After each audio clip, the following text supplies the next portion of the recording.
দেখো আমরা এসেছি এখন আমিরে। আমরা এসেছিলাম বহুতক্ষণ আগে, কিন্তু তখন মন্দির খোলেনি। এ দেখো আমাদের দুটো ছোট্ট ছোট্ট বন্ধুরা আমাদের সঙ্গে দেখা করতে এসছে, বুঝলে তো। এরা কিছু বলতে চাইছে কিন্তু আমরা বুঝতে পারছি না ওদের ভাষা, কেন কি আমরা প্রজাতি, ওরা আলাদা প্রজাতি। এই যে আমাদের সঞ্জিত দা, কেমন আছো? ভালো, খুব ভালো, ভালো লাগছে, খুব খুব ভালো লাগছে। সুন্দর জায়গা। দেখো আমাদের বিকাশ সারা রাত ঘুমাতে দিইনি, ও ঘরে চলে যাচ্ছিল, ওকে জাগিয়ে নিয়ে চলে এসছে, এই ঘরে যেতে দেবো না। আরও আমাদের একটা ভাই ছিল, সেই মন্দিরে আসবে বলেছিল, সে চ্যালেঞ্জ করেছিল আমাদের সঙ্গে, তার আগে আমরা চলে এসেছি। এই দেখো পাখিগুলো কত সুন্দর উড়ে যাচ্ছে, পাহাড় পর্বত, দেখো এখান থেকে যেতে ইচ্ছে করে না সত্যি। একটা প্রকৃতির। এই দেখো সূর্যটা কত সুন্দর লাগছে, ও সূর্যটা উঠছে, কত সুন্দর লাগছে।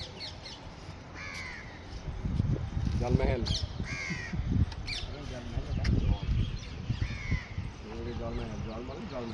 এই দেখো একটা শালিক পাখি আমাদের কিছু হয়তো বলতে এসছে, কিন্তু আমরা ভাষা আর বুঝতে পারছি না। ও ঠোঁট দুটো একটুখানি চুলকাচ্ছে, জানি না কি বলতে চাচ্ছে, নেমে পড়লো, হয়তো একটু রেগে গেছে আমরা কিছু বলছিলাম বলে।